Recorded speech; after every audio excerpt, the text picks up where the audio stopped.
Welcome to PR Talk, sponsored by the PRSA of Oregon. This is your host, Amy Rosenberg, founder of Veracity and author of A Modern Guide to Public Relations. Help other people find our podcast by subscribing, rating, giving us a review, or sharing on social media. Thanks for tuning in. Hi, everyone. Happy New Year. Or is it ... I am recording this on January 7th, and I'm in Portland, and Omicron, am I saying that right? I always want to say Omicron. Omicron is really an issue right now, and 2 Portland high schools have decided to go online. So anyway, I'm just kind of dealing with that, but it's been good so far. Really happy to have a new staff member, Kaylin Teagle, with our team.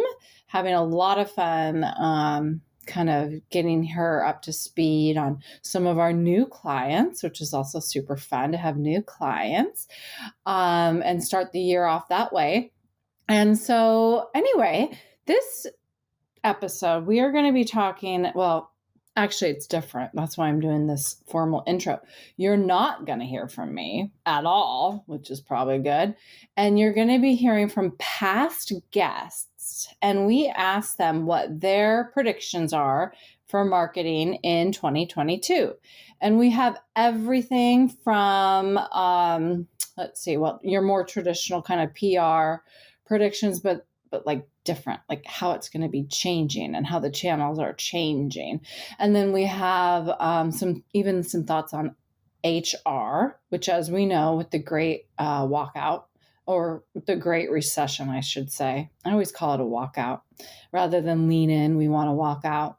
FYI, if you're a woman, let me know if you're interested in that concept. Well, or if you're a man. Anyway, if you want to just walk out, let me know and I'll talk to you about that. But anyway, so we've got some HR things in there with the Great Recession. Wow. Okay, guys, I'm sick. I was trying to keep it cash and not mention it, but yeah, I'm not with it. I don't think I have COVID-19. But yeah, we've got some HR things in there and how it's changing, right? How we are becoming more employee-led, companies are. Or should rather. And then we also have some more SEO tips. So from the more technical to the broader. So the people you will hear from today are Robert Johnson of Reister Public Affairs and host of PR Nation podcast. Peter Shankman, the founder of Harrow, I'm not sure how to say it, and the author, entrepreneur, keynote speaker, and podcaster. We've got Deirdre Breakenridge, CEO of Pure Performance Communications and author of Answers for Ethical Marketers. We've got Rand Fishkin, CEO and co-founder of Spark Toro, who you may know originally as the founder of Moz. Then we have Michael Cottam, an independent SEO consultant. We've got Domenica D'Ottavio, digital PR director of Fractal. And then Mark Mohammadpour, owner and chief wellness officer of Chasing the Sun, which is a health kind of coaching health company that focuses on helping marketers with their health and their mindset. And then we have Carmie McCook, which is, she's a public speaking and media interview expert. So listen to what they have to say. And if there's anything that kind of piques your interest, possibly go back to a former interview that we've done in the past with these experts. Some of them we've even talked to maybe twice. So all I'll say is if some of the experts sound a little different or off to you, that's because Mike Rosenberg my partner, Mike Rosenberg, is serving as the voiceover for some of the comments that were typed up and sent into us. But some of the comments were recorded, so we could share those lovely voices with you. So I hope you guys are hanging in there. I hope you're not sick. Hope your new year is off to an okay start. I guess we got to kind of rethink our expectations, and, not expect anything too great in terms of possibly our just kind of general wellness and mental well-being. But we can expect great things in other areas, whether it's work, staff. For me, I'm super excited, new clients, and then, maybe giving ourselves a little bit of grace and giving each other some grace here and there for, when we're not doing our best, whether that's personally, if we're not feeling well, or, if our clients are kind of wanting to take a break. I think COVID has just taught us all that we need to chill out a little bit. It's still fine to go, like how we kind of used to, but, sometimes it's just not possible. And there's also brightness in kind of doing things a different way. So, moving to online work, online school, possibly again, we can get a heck of a lot more done. Okay. So I'll just say that. Oh, wait, but we're not supposed to go. See, I think this is something I need to work on. Not being so achievement oriented. Achievement meaning not like trying to get A's all the time, but kind of like checking off the box of the to-do list. Maybe we don't need to be thinking that way. Okay, sorry for my ramble. Here are the experts.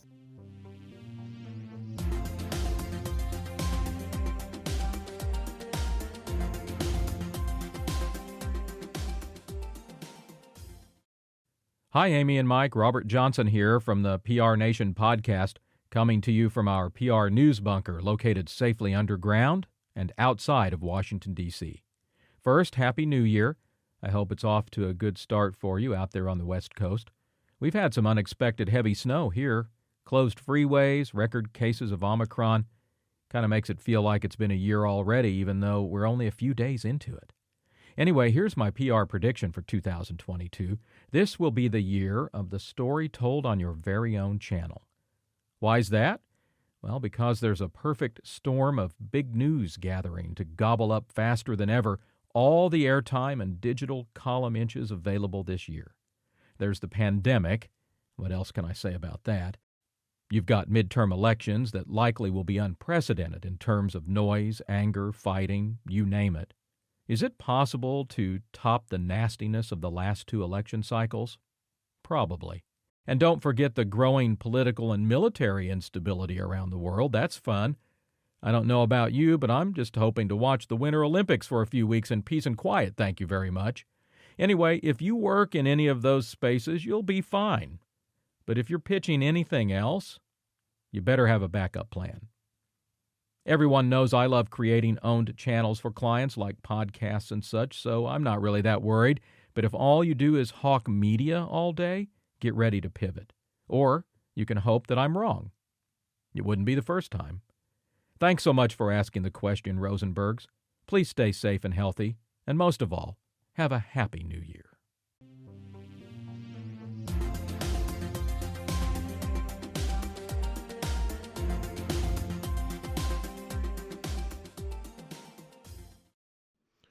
Quoting guest Peter Shankman, quote, "In 2022 and beyond, the employee-employer power balance will continue to shift, and the companies that will not only survive but thrive will be the ones who allow their company direction in all facets to be led by their employees, not just the suits upstairs.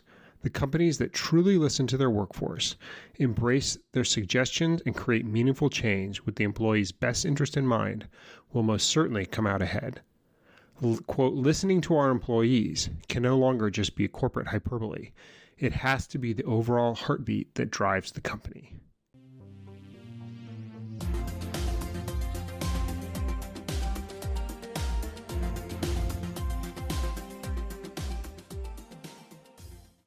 What's my prediction for 2022?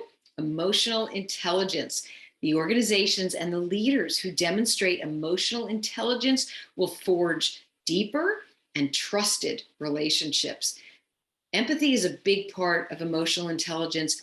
However, it's not just your understanding and your caring and considering feelings before you make decisions. It's also your ability to be self-aware and to self-regulate, to be motivated for the right reasons, for the team's success, and to also show that you have social skills.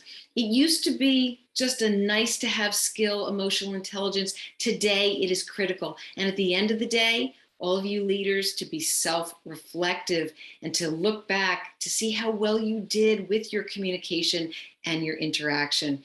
So here's to better relationships and more emotional intelligence in 2022.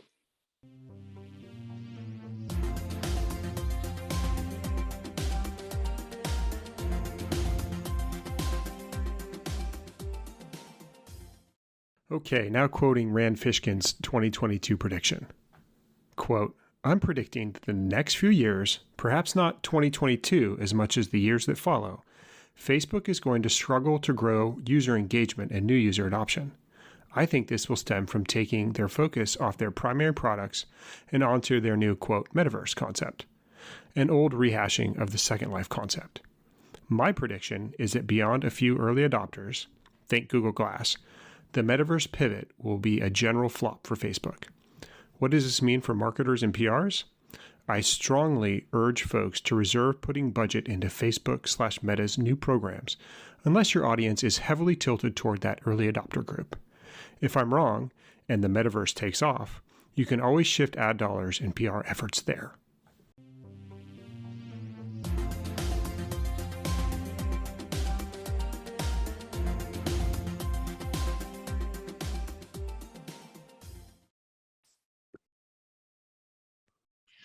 My prediction for 2022 and the SEO world is that there's going to be a huge uproar in the link builders and link sellers market. And the reason is this.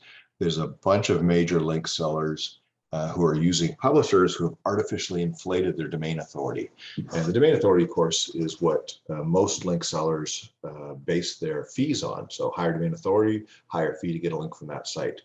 What they've done is they've gone out and created tons of links to these fake news sites that are from Google search results pages. And Google's not counting those. In fact, most of these fake news sites that they're using as publishers aren't even indexed by Google at all. So Google's not being fooled by this, but it's showing up in Moz DA, and you're getting sites with DA 40, 50, 70, and higher even. Where their entire backlink profile is built on these Google search results links from the various Google TLDs. So google.com, google.com.au, google.co.uk, et cetera, across all the TLDs out there. I expect that this is going to result in a lot of very angry customers who've been paying link builders to put links on what's supposed to be these very powerful sites that's not having any effect. And it's probably going to result in some lawsuits as well.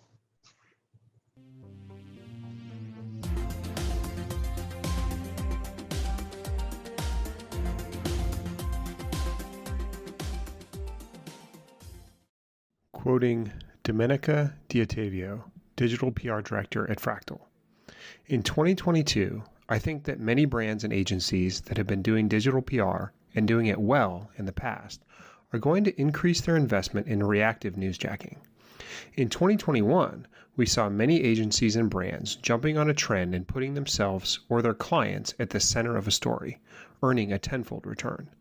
We all saw the incredible potential of newsjacking campaigns, with some of the more public campaigns earning hundreds of thousands of impressions and even dozens of backlinks.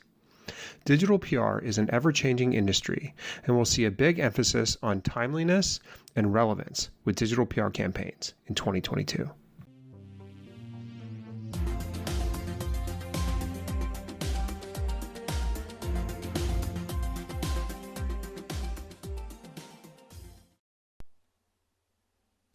In 2022, we are going to see PR agencies further define who they are, the types of clients that they want to attract, and the types of employees they want to hire.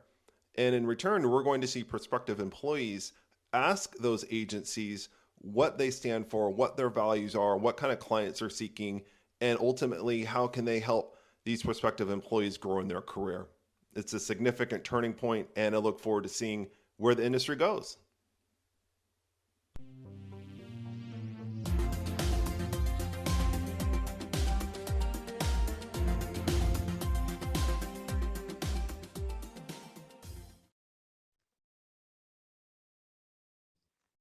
Hi, I'm Carmie McCook, the president of Carmie McCook and Associates. We are an executive communications training and coaching firm. I serve clients globally, but I'm based in Washington, D.C. Well, I'll start out by saying I'm not Nostradamus, and I've never picked a winning lottery ticket. But in my job, I'm a good listener, and I do a lot of research. And the pandemic, it's going to drive a lot of changes in the business world, I believe, in 2022. So here are 6 business-related predictions I have for the coming year. First, virtual meeting platforms are going to get a lot better with more features to improve the user experience. You know, we're not quite to the universal hologram world yet, but we'll get some pretty interesting innovations to make remote meetings a lot more interesting. Number 2, I do a lot of media training for both interviewees and reporters. Media interviews, whether for TV or online publications or other media, it's going to be conducted virtually a lot more. There will be a lot fewer of those on-site reportings that you see where they come to your office or studio interviews. And this just really makes good business sense because we have found out we can do so much more virtually. And this saves money and it saves time and it meets the growing need for instant news reporting. And I do think as we move along, we're going to see a lot of reinvention in business. The pandemic caused enormous changes that's going to reshape the way companies operate in the future. And its impact will transform workers in office jobs. So number 3's prediction is the pandemic proved that a lot of companies can function and even be more productive without ever having to be in the office, or at least not having to be in the office every day. So we're definitely going to see a significant growth in hybrid work models for employees. Millions of employees, this is number 4, millions of employees got a taste of freedom from commuting and the ability to have a more flexible work day. So the 5-day work week, 45 hours a week at the office, it's just not appealing to a lot of people. So this was one factor that led to the big resignation. So I believe we're going to continue to see a lot more people starting work as independent consultants and contractors rather than employees. And speaking of the big resignation takes me to number 6. It has led companies to rethink how to retain employees. So I think we're going to start seeing more enticements like flexible work hours, flexibility on where the work gets done, signing bonuses, some really unique and bizarre benefits, and in low-wage jobs, better pay. All of these things are going to be offered to attract and retain employees. And my last prediction, number 6, I think we're going to start seeing a flatter corporate organizational model emerging. This is where employees will be more involved in decision making, not just be cogs in the wheel to churn out the work. But a flatter hierarchy model is also going to help companies with a better bottom line. And they're going to do this because they're going to retain a lot more employees because employees like being a part of the decision-making process. And it's also going to give them a chance to finally phase out a lot of dead wood drawing big salaries in big companies. So there are my 6 predictions for 2022. Now, if even 4 of 6 of those are correct, maybe I'll buy a lottery ticket again. Who knows? Happy New Year, everyone.